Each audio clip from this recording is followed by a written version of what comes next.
Thank you. Good afternoon, everyone. So, just a quick start off. Who are we? What does Babcock do?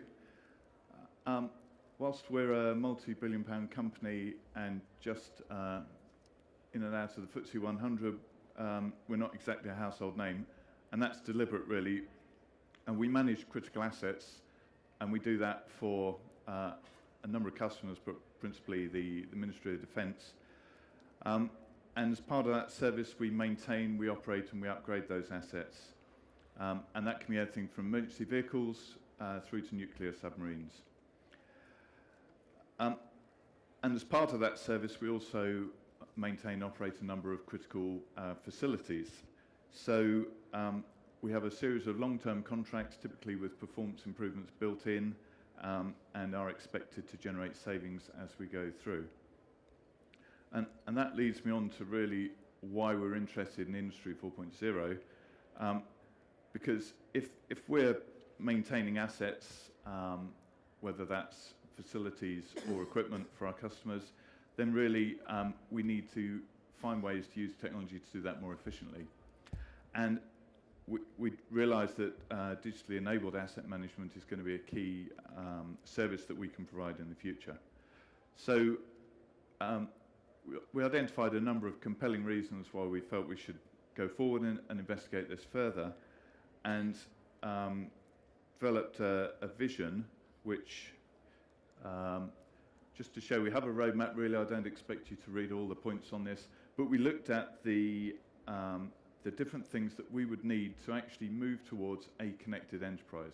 So the services we offer as a business are actually then connected through to the assets being connected for the customer and the facilities being connected that we're using.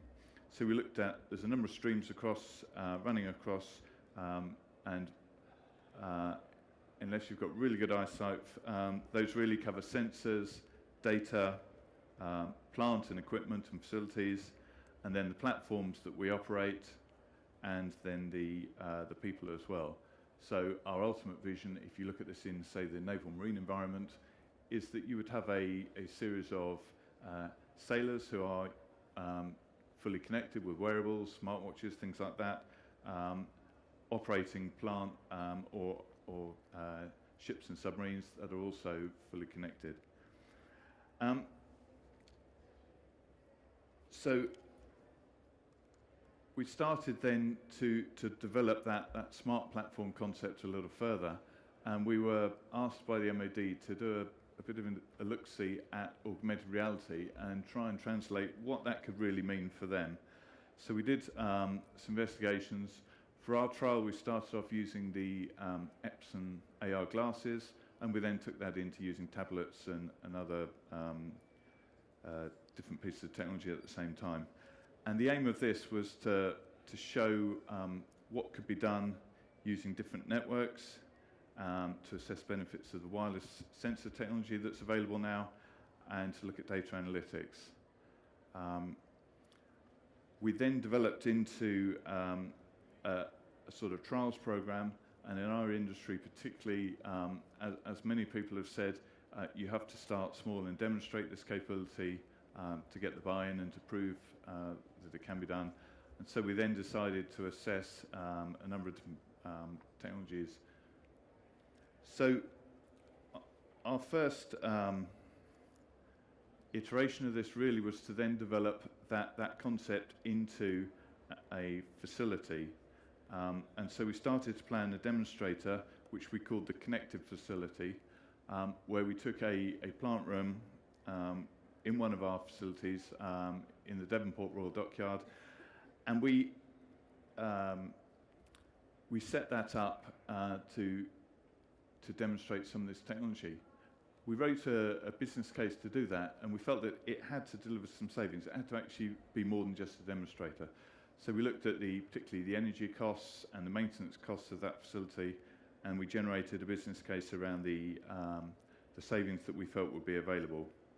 And the facility we chose is a picture of it there. You can see the brick wall there of a bit of Victorian dockyard, but the facility itself is a low pressure air compressor station. It's got 6 air compressors that are, say their aging might even be generous, but they're probably on their last legs, but they are critical plant, and they are supplying all the compressed air for the Devonport dockyard at the moment we started this project. Based on the data we were generating, the information we found, we've since recommissioned another compressor station so that we've got a backup.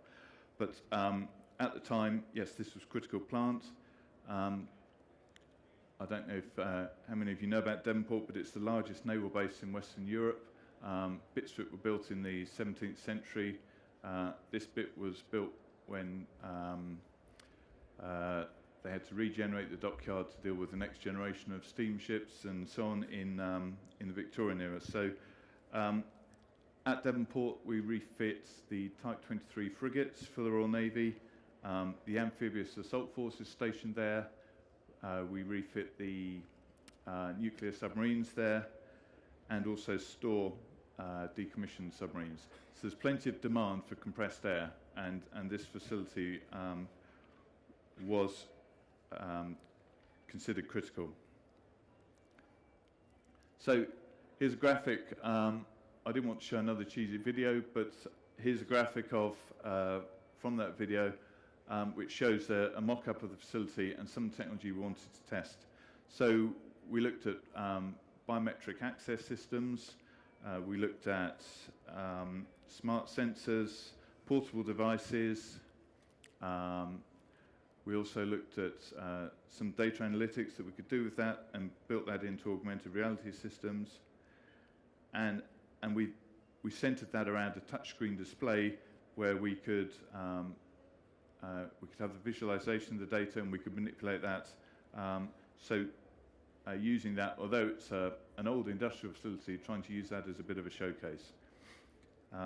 So we fitted vibration sensors to the compressors to show the connectivity in the data interface from that.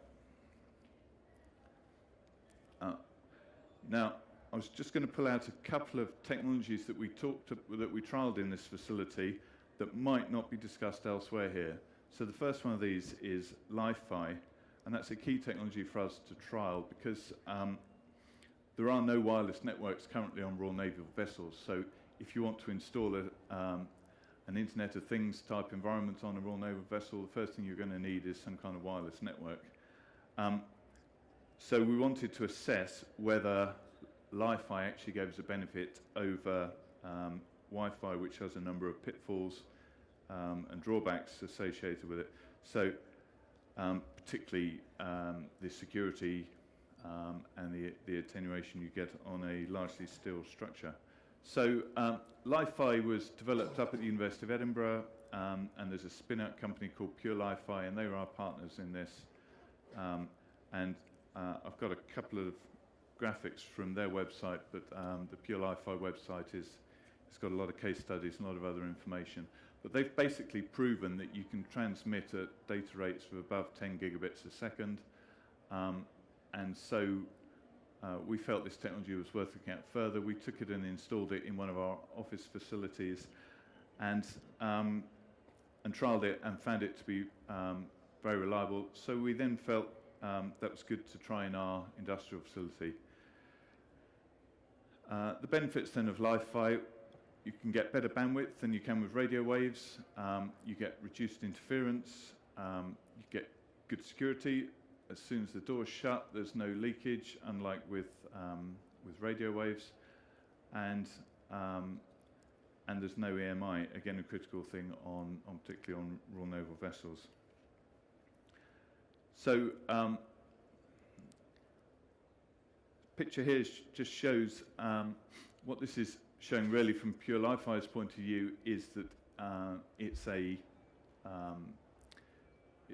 it's kind of a non-interruptible service. So you can move from a 3G, 4G signal outside with your device inside onto a Wi-Fi network with traditional radio waves, and then into a LiveBy zone and use that. And that's done. It uses the same protocol basically as Wi-Fi. So your device wouldn't even know, it just thinks it's picked up a different Wi-Fi receiver or transmitter. And as you move between lights, so the sort of zone of effectiveness really is the cone of the light. As you move between, it just picks up the next data point. And so it's not quite seamless, but it's pretty smooth. We've run video calls over this very successfully.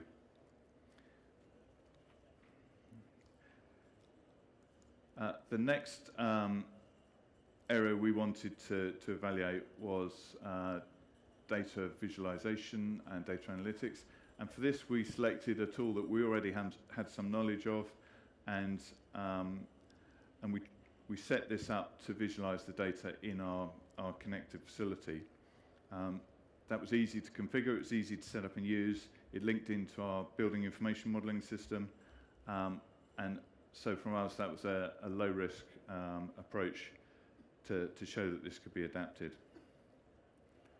So I've got some screenshots now from this. So the first one, I put this in partly for interest rather than for the sort of technological nature of it, but that's just a picture from Google of the Devonport dockyard, or the North Yard, and so that's Cornwall in the background, that's the River Tamar. And this then, the idea of this is that this shows you the status of the facility, so you can, in time you could look at any of the different the frigate refit complex, for example, or any of the different zones on there, and then drill into those in more detail.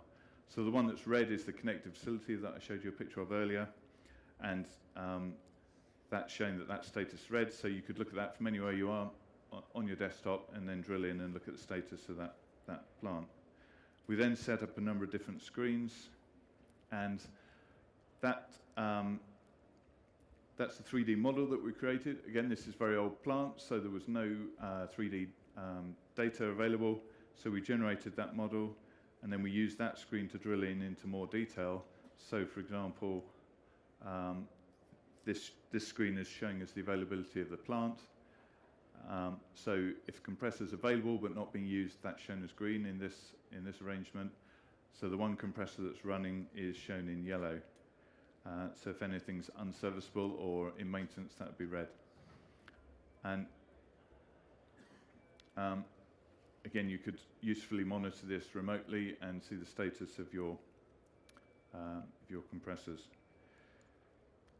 Then we have some example sensor data. So this is the live feed from the sensors. You could set this up with trigger points or use trend analysis to predict the wear. And we just used some off-the-shelf accelerometers, and we fixed them on a standard port that was on the compressors. But we did that just to prove the connectivity and to then see how we could visualize the data. Actually, the next step then we performed was an engineering solution where we analyzed the performance of the compressors in a bit more detail and looked at actually whether these sensors would be better positioned elsewhere, whether different types of sensors with different ranges would give us a better feedback on the performance of the units. And we did learn that, yes, there were some alternatives that could give us some better data. So the next step then is to upgrade that, and we're actually, on the basis of what we've learnt about the utilisation and the efficiency of the plant, we've used that to support the business case to upgrade the compressors. So we're getting rid of the 6 obsolete compressors that were on their last legs, and we're now upgrading those with new plant, and that allows us then to fit a full suite of sensors, comprehensive suite of sensors that will include some environmental analysis. We can look at load and power and output as well. So that'll give us a much more useful data set. So in conclusion then, what's this given us? Well, the first thing is we've proven that it can be done, and in an environment where change happens very, very slowly, almost glacial pace, and we do things the way we've always done them because that's proven and that's safest and robust. Being able to demonstrate that this can be done is very powerful. The next benefit really is that we've got a 2-year test bed available to us. So we've now got this facility. We can drop in different technologies and try them out for the next 2 years. We've got funding agreed to do that internally, and so we can play with some different things. We've proven the LiveBy solution, and as I said, we ran video calls with that. We've also learned quite a bit about sensors. It's not a plug-and-play solution. You've actually got to do some analysis and work out what you're going to put where, and so you know, there's a deeper engineering solution than just connecting something up. We've also been able to evaluate the user experience, so we can look at the presentation, the visualization of data, the analytics that we're using. And our next step then allows us to prepare a different solution, and we can reconfigure the data set as if it was, say, a plant room on a Type 23 frigate, and that allows us then to sort of mock up a different solution that we can then demonstrate to the customer, and prior to then, that allows us to de-risk everything prior to then actually installing that on the vessel. So as a proving ground, as a test bed, that's critically important to us.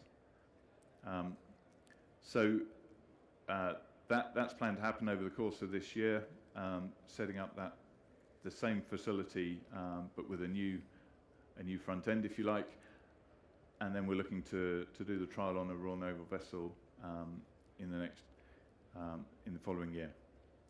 So that's the last point, but I think the conclusion really is that you have to start small and build, but it can be done. Okay, thank you.